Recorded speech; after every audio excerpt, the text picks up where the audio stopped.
The fluorescent lights above me blurred as the morphine dulled the pain. My ribs were cracked, my leg shattered.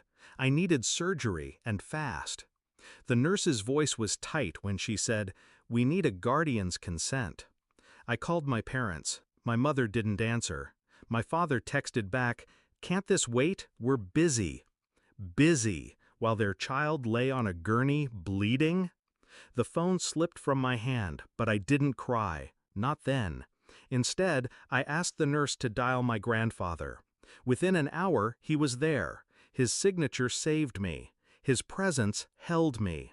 And in that moment, lying broken under hospital lights, I realized something with perfect clarity. My parents had forfeited the right to call themselves mine. My parents never hid what I was to them, a burden. They raised me with minimal effort, quick to point out my flaws, slow to acknowledge my worth. But I carried hope like a fool, thinking if I achieved enough, worked hard enough, they would notice.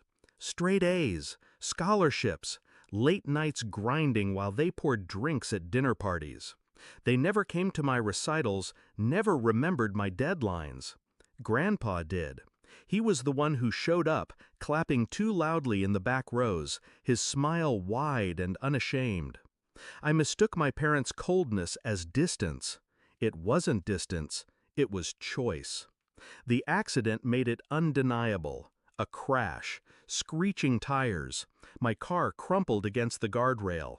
I thought, surely now they would come. Surely near death was enough to shake them. But their text told me everything. Busy. They didn't even ask if I would live. It wasn't neglect anymore. It was betrayal.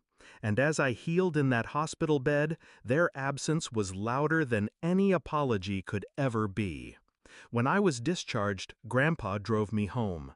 His hands, worn and veined, gripped the wheel. He didn't say much, just glanced at me with that quiet wisdom he carried. I didn't tell him my plan yet, but I had one. Loyalty deserves reward. Betrayal deserves consequence. And I had leverage. Because the family trust, the land, the assets, the house they flaunted but never earned, was still in Grandpa's name. They assumed it would pass to them automatically. They assumed wrong. The first week after the hospital, I stayed silent. Let my parents think nothing had changed. Let them stay smug, planning their next trip, their next party. Meanwhile, I visited Grandpa. I told him the truth, not with tears, but with facts. The text, the silence, the absence when my life hung by a thread. He listened, his jaw tight, his hands folded. Then he asked one question. And who was there for you? I met his eyes. You. 3 weeks later, the papers were ready. His lawyer drafted them carefully. The trust amended, assets redirected, inheritance reassigned.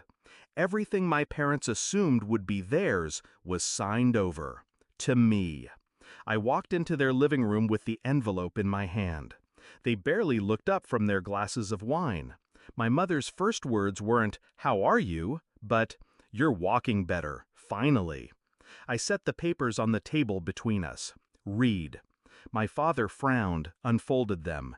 His eyes scanned the words, then froze. My mother leaned over, her breath catching. They read again and again.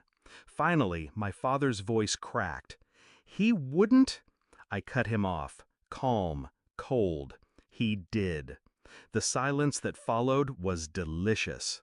The house, the land, the accounts, they were gone, out of their reach. My mother's hand trembled around her glass. "After everything we've done?" I laughed, a short, sharp sound. "Exactly. After everything you've done." I left them there, drowning in shock, their empire dissolving like sugar in water. Now, when I sit on the porch of the land that is legally mine, Grandpa beside me, I don't feel pity. I feel peace. My parents once texted me that my life could wait. Now, they'll spend the rest of theirs waiting for wealth, comfort, and legacy that will never come. I used to ache for their approval. Now I realize indifference is deadlier than hate. And when I signed those papers 3 weeks after the accident, I didn't just secure my future, I ended theirs.